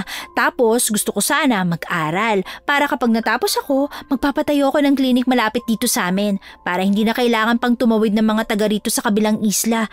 At saka sisiguruhin kong hindi ka na makakatapak dito para hindi mo na ako mabwisit. Okay. Oh, bakit ka naman tahimik dyan? Wala, akala ko ba gusto mong magtrabaho sa syudad? Oo, para magkapera ako. Pero kasi kung sakali lang naman na may ganun akong pera, bakit naman hindi ko ibabahagi sa iba, di ba? Hindi ko naman sinabi na gusto kong tumira sa syudad. Sayang naman, hindi mo nakita yung mukha ng taong nawawala. Kaya nga babalik ko na lang tong phone kay mama, hindi ko naman nagamit. Kang Tae-yun daw yung name nun eh. Familiar name. What if ako pala yung hinahanap nila? Susurrender mo ba ako? Seryoso ba? Siyempre oo. Sabi ko na nga ba. Huwag mo na sanang masamain pero okay lang din naman kung oo. Kung may mga naghahanap sa'yo, ibig sabihin mahalaga ka. At saka, balak mo bang tumira dito ng permanente? May sarili kang buhay. At saka hello, 1 billion won yun. Baka deserve ko yun. Hindi umimik ang lalaki at nagpatuloy lang sila sa paglalakad. Napansin nila si Yunwoo sa hindi kalayuan. Isinisigaw nito ang pangalan ni Gia. Naistatwa si Gia ang makita ang binata dahil malinaw na kay Gia na may gusto si Yunwoo sa kanya, lalo naman siyang tinamaan ng insecurity. Yunwoo! Jin, halika nga! Nagkatinginan muna si Gia at Jin bago lumapit ang dalaga sa lalaki. Pagkalapit ay bigla na lang sinuntok ni Yunwoo si Jin. Natulala si Gia at hindi alam ang gagawin. Noon niya lang nakitang nanakit ng tao si Yunwoo. Di ba sabi ko sa'yo pirmahan mo tong papel? Bakit hanggang ngayon wala pa rin pirma? Napatingin ang dalaga sa hawak na papel ni Yunwoo. Hindi niya alam kung bakit kinagagalit ng binata ang hindi pagpirma ni Jin sa blankong papel. Hinawakan ni Yunwoo ang dibdib ni Jin. Namilog ang mga mata ni Gia dahil sa pag-aalala nang makitang may umagos na dugo mula sa bibig ni Jin. Simpleng pirma lang, hindi mo magawa. Hindi ko pipirmahan yan hanggat hindi mo sinasabi ko ano meron dyan. Matigas talagang ulo mo, no? Maliit na halaga lang yun kumpara sa kinikita mo. Bakit hindi mo pa mabigay? Ano ba yun, Wo? Huwag mo nga siyang saktan! Huwag kang makialam dito, Gia! Malakas siyang hinawi ni Yunwoo na ikinatumba niya. Ininda niya ang puwetan sa unang pagbagsak sa buhangin. Napatingin naman sa kanya si Jin. Hindi nakaimik ang dalaga nang sapakin ni Jin si Yunwoo pabalik. Nagpatuloy ang pagsusuntukan ng dalawa hanggang sa matumba si Yunwoo. Maya-maya ay natatarantang dumating ang kapatid nitong si Subin. Kuya! Subin, mabuti dumating ka. Bakit ba kasi kayo nag-aaway? Yan kasi si Jin eh. May pinapipirmahan ako para makakuha ng lead sa tunay niyang identity. Ayaw gawin. Hindi na kayo nahihiya. Dito pa kayo talaga nag-aaway. Umuwi na tayo sa bahay. Sorry Gia. Nasaktan ka ba? Hindi naman. Tinulak mo lang naman kasi ako eh. Listen, hindi ko palalagpasin to. You really think I still have amnesia, Mr. Lee Yunwoo? Ano naman kung bumalik nga ang alaala mo? Pasalamat ka nga, kinupkup pa kita. Tsaka bitiwan mo nga ang girlfriend ko. Teka, ano yan? May paparating na yate. Ayan, umuwi ka na Mr. Kang Tae-hyun at huwag ka nang babalik dito. Oo nga pala, kung hindi nyo alam, yung lalaki na yan ang bilyonaryong si Kang Tae-hyun, ang pinakamasamang employer na nakilala ko. Napatalsi kami sa kumpanya dahil pinagbintangan nila kaming magnanakaw. Etong si Tanga naniwala naman sa sekretary niya na siyang tunay na magnanakaw. At itong pinapipirmahan ko? Oh sige, aaminin ko. Tampered tong document na to para lang makuha ko ang sahod na pinagpagura namin na hinold ng mga tao mo. Si Jin ang tinutukoy mo, kuya? Siya nga. Kaya ngayon, hindi ako makabalik sa trabaho dahil naka-blacklist na kami. Ni hindi nyo kami pinakinggan. Kung hindi tumaubang yate namin at kung hindi dahil sa isang tao, hindi ako mapapadpad dito. Do you really think na makakatakas ka? Totoo namang ginawa niyo yun eh. Buti nga sa'yo. Sana nga namatay ka na lang eh. Kaya yung pahirap ko sa'yo, deserve mo yan. If you were just honest with me, edi sana nasolusyonan natin yung problema. Nalinis na sana yung pangalan nyo. Kaya naman natin gawa ng paraan kung nagsabi ka ng totoo eh. Pero pinili mong ibang paraan. Umalis ka na habang mabait pa ako. Huwag ka na babalik at huwag ka na makipag-usap sa kapatid ko, pati sa girlfriend ko. Naawa pa ako sa'yo dahil ako pang nag-report na nandito ka. Pero sana huwag na mag-cross ang landas natin. Kuya naman! You have no right to dictate anything on me. Malaman ko lang na pinirahan mo ang parents ko para makabalik. Hindi ko yun palalagpasin. Gia, let's talk please. Tingnan mo kung gaano ka kasira ulo. Yung girlfriend mo, yung kapatid ko. Pero yung girlfriend ko ang gusto mong makausap? Is it true? Is he your boyfriend? Teka Jin, ano ba nangyayari? Since all of you saved my life, ibibigay ko ang 1 billion won. Each of you will receive 1 billion won kasama ng danyos perwisyo na ginawa ko sa inyo. Yunwoo, I will clean this mess. Thank you and goodbye. Jin! Jin, huwag kang umalis, please! Paano naman ako? I'm so sorry, Subin. Pinagmasdan nila si Jin habang pasakay ng yate. Habang nasa yate ay nakatitig pa rin ito kay Gia na hindi alam kung susundan ng lalaki o mananatili kay Yunwoo. Makalipas ang ilang araw, hindi na bumalik pa si Jin na ang tunay na pangalan ay Taehyun. Kung minsan, hinihiram ni Gia ang cellphone ng ina para tumingin sa social media at makibalita sa lalaki. Nalaman niyang bumalik na ito sa dating buhay. Ang mga kasama nito sa lumubog na yate ay ligtas naman pala. Tanging si Jin lang ang hindi kaagad nahanap. Hindi tinanggap ni Gia ang pera na inalok sa kanya. Akala niya kapag naroon na ang pera ay hindi na siya makakatanggi. Sermon ang inabot niya sa kanyang ina nang malaman yun pero wala siyang pakialam.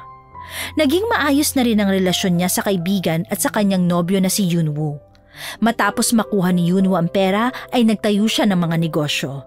Hindi sila masyadong nagkakasama dahil laging may meeting ang binata sa ibang lugar. Abala na rin si Subin sa patahian kaya mag-isa na lang palagi si Gia. Kung minsan, naiisip niya si Jin. Ay naku, busy na naman silang lahat. Talaga bang you're in a relationship with him? Jin? Bakit nandito ka? Sino kasama mo? Mahal mo ba siya? Tinanong ko ba kayo ni Subin kung bakit naging kayo? Bakit kailangan akong questionin mo? Pwede ba umalis ka na? Baka makita ka ng security ni Yunwoo. I'm asking if you love him. Wala ka nang pakialam sa akin. Bakit ka ba kasi nandito? Wala rito si Subin. Teka, ano ba? Plano mo ba akong halikan? Nakakabastos ka na. Darating ka para manghalik ng girlfriend na may girlfriend? Man, why am I like this? I've never felt this way before. Look, here's the paper I saw inside the bottle. Just get this paper. Yan ang dahilan kung bakit papunta ako rito sa isla. Nabasa ko yan at ang nagsulat niyan ay si Wang Jia. Sabi niya, puntahan ko siya rito sa isla at kunin ko siya. Kaya nandito ako. Sobrang down ako nung panahon na yon at nakita kong bote na palutang-lutang sa dagat. Na-inspire ako sa sinulat mong quotes. I am bent but not broken. I am scarred but not disfigured. I am sad but not hopeless. I am tired but not powerless. I am angry but not bitter. I am depressed but not giving up. Anonymous. Nabasa ko lang din ang quotes na yan sa mga librong binigay ng lolo ko eh. So ikaw nga ang hinahanap ko. Ikaw si Wang Jia. Ibig sabihin, ikaw ang sagot niya sa akin at hindi kay Subin? This is your fault. Bakit mo ko dinuduro? Ano ginawa ko sa'yo ha? Palalampasin ko ang ginawa mo sa akin pero kapag naulit pa, hindi na kita mapapatawad. Alis na! Itatapon ko na tong sulat na to. Nadala lang ako ng emosyon ko nang sulatin ko yan. What have you done to me? Wala akong ginawa sa'yo. Regardless of that letter, the moment I opened my eyes and saw you, I felt I'm secure and protected. So what have you done to me? Ngayon hindi ko na alam ang gagawin sa tuwing gigising ako nang wala ka. I even tried to seek professional help, pero wala pa rin nangyari. I need you, Gia. Pwede ba? Tigilan mo na nga yung kaka-English mo, hindi kita nagigets. Ano ba problema mo? Kumalma ka nga. You're driving me crazy. Gia, come with me. Ano? Kung kinakailangang dalhin kita ng sapilitan, gagawin ko. Sira ulo ka, umalis ka na nga dito. Pinaban ka rito ni Yunwoo. Huwag ka nang gumawa pa ng gulo, pwede ba? I don't care. I can take care of that. Come on, Gia, come with me. Let's start a new life. Para sabihin ko sa'yo, hindi kita gusto at hindi ako magkakagusto sa boyfriend ng kaibigan ko. Ba ang sinasabi ng mga mata mo? And just for the record, hindi kami naging magkarelasyon ni Subin. What? Ano? Nahawa na tuloy ako sa pag-i-English mo eh. Gawa-gawa niya lang yun. Hindi niya magagawang magsinungaling sa akin. Oh, really? After what happened? Where is she? You know what? Money can reveal people's true colors. Huwag mong pinagsasalitaan ng ganyan ng kaibigan ko ha, pwede ba? Tsaka boyfriend ko si Yunwoo. Like who cares? He's just deceiving you. Hindi na napigilan ni Gia na sampalin ng lalaki. Wala siyang pakialam kung si Jin o ang bilyonaryong si Taewon ang nasa harap niya. Umalis ka na. Why don't you ask him? But brace yourself sa mga bagay na maririnig mo. Kung magsasabi siya ng totoo, hinihingan niya ako palagi ng pera dahil sinasabi mo raw. Sabi mo kulang pa raw yung 1 billion na binigay ko. Ano? Hindi totoo yan. Hindi ko kinuha ang 1 bilyon na binigay mo. See? Kaya sumama ka na lang sa akin. Isama mo yung mama mo at saka mga kapatid mo. I can give you a better life. Mamayang gabi hihintayin kita sa daungan, 5 p.m. Kapag hindi ka dumating, hindi mo na ako makikita kahit kailan. Bakit naman kita pupuntahan? Bakit naman ako maniniwala sa'yo? Hindi lahat ng tao madadala mo sa pera. Saka isa pa, matagal ko na silang kilala kumpara sa'yo. Kaya umalis ka na. 5 p.m. Sharp. Wala akong pake! Narinig ni Gia ang malakas na buntong hininga ni Jin bago tuluyang umalis at sumakay na naman sa yate. Pinipigilan niya ang emosyon sa pamamagitan ng pagkuyom ng kamao. Gusto niya rin ng lalaki ngunit hindi na pwede. Hindi niya kayang saktan si Yunwoo lalo na ang matalik niyang kaibigan. Nagpahid ng luha si Gia nang mawala na sa paningin niya ang sinasakyan ng binata. Natupad nga ang kanyang hiling nang ipaanod niya ang boteng may lamang sulat ngunit naging komplikado naman. Hindi totoo ang sinabi niya kay Subin tungkol sa hiniling niyang magkaroon ng trabaho nang ibato niya ang bote sa dagat. Muli niyang binasa ang mga sulat niya sa papel para manariwa ulit ang nakaraan. Sa makakabasa nito, sana okay ka lang. Ako nga pala si Wang Jia. Pangarap ko maging nurse pero hindi ito natupad. Hinihiling ko na sana matupad ang mga pangarap mo. Huwag kang susuko sa buhay. Darating din ang para sa'yo. Kapag hindi ka na bumangon, dun ka pala magiging talunan. Dalawin mo ako minsan dito sa isla. Kwentuhan mo ako ng buhay mo at handa akong makinig. Mag-iiwan ako ng quotes na nabasa ko sa isang libro. Hoping to meet you soon. I am bent but not broken. I am scarred but not disfigured. I am sad but not hopeless. I am tired but not powerless. I am angry but not bitter. I am depressed but not giving up. Anonymous. Hapon nang pumunta siya sa bahay ni na Yunwoo. Tinanong niya kung naroon si Subin at kung pwede niyang makausap, pero ang sabi ng nanay nito ay hindi siya makakausap dahil abala si Subin sa pagpapagawa ng bahay. Naging mataray ang magulang ng kaibigan at lagi siyang pinagtatabuyan. Maya-maya ay naabutan siya ni Yunwoo na kabababa lang ng bangka sa dalampasigan. Yunwoo! Gia. Sorry hindi kita napupuntahan. Busy lang ako eh. Sarap mo talagang yakapin. Teka, bakit amoy isda ka? Ay nako, kailangan ko tuloy magbihis at mag-spray ng alcohol. Pasensya na ha. Nag-sideline kasi ako sa isdaan eh. Ano ba naman yan? Hindi ba sinabi ko sa'yo bibigyan na lang kita ng pera? Paano kung makita ka ng mga kliyente natin? Sa resort ka na lang magtrabaho. Ayoko doon. Pinapagalitan kasi ako ng mama mo. Kahit si Subin, ganun din kapag nakikita ako. Anong gusto mong gawin ko? Magpatayo na sarili mong negosyo? Bakit ganyan ka na? Nag-iiba ka na ng pakikitungo sa akin. Busy lang ako, okay? Pagod lang ako. Sorry na. Totoo ba? Na nangihingi ka ng pera kay Jean at ako ang sinasabi mong nag-uutos? Sinabi mo pa na kinuha ko ang 1 bilyon na binigay niya? Alam mong hindi ko kinuha yun, di ba? Sino nagsabi sa inyo? Si Jin ba? May komunikasyon ba kayo? Sabihin mo! Hindi niya akalaing sasakalin siya ni Yunwoo nang marinig nito ang kanyang sinabi. Pilit niyang tinatanggal ang kamay ng binata sa kanyang leeg pero malakas siya.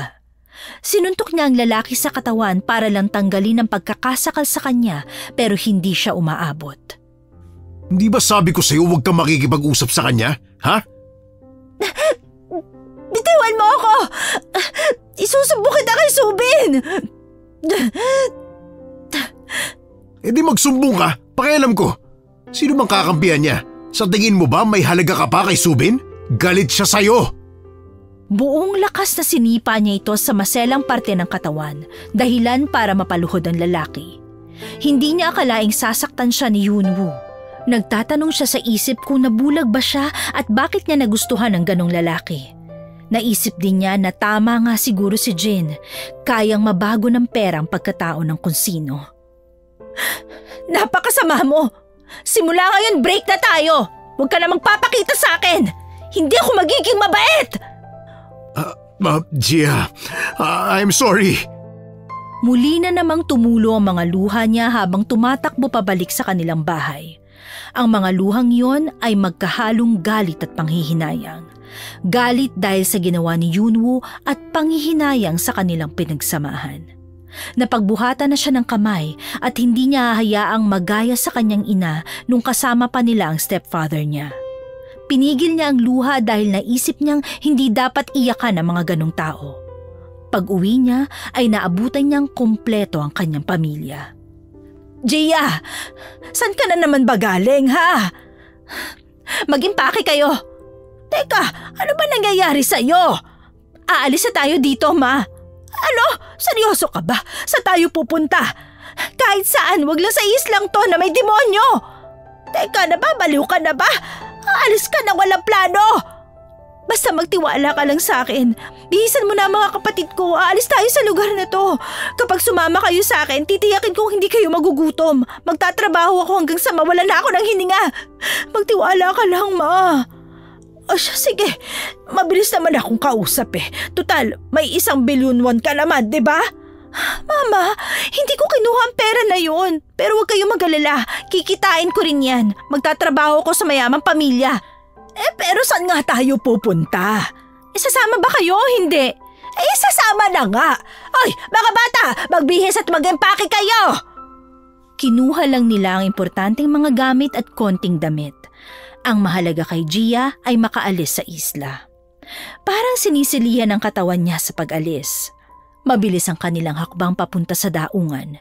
Pinagtitinginan sila ng mga tao ngunit wala na siyang pakialam kahit pa makarating kina Yunwoo at Subin. Ang lahat ay nasira ng dahil lang sa pera at sa isang lalaki. Pero ngayon, puso naman niya ang kanyang susundin.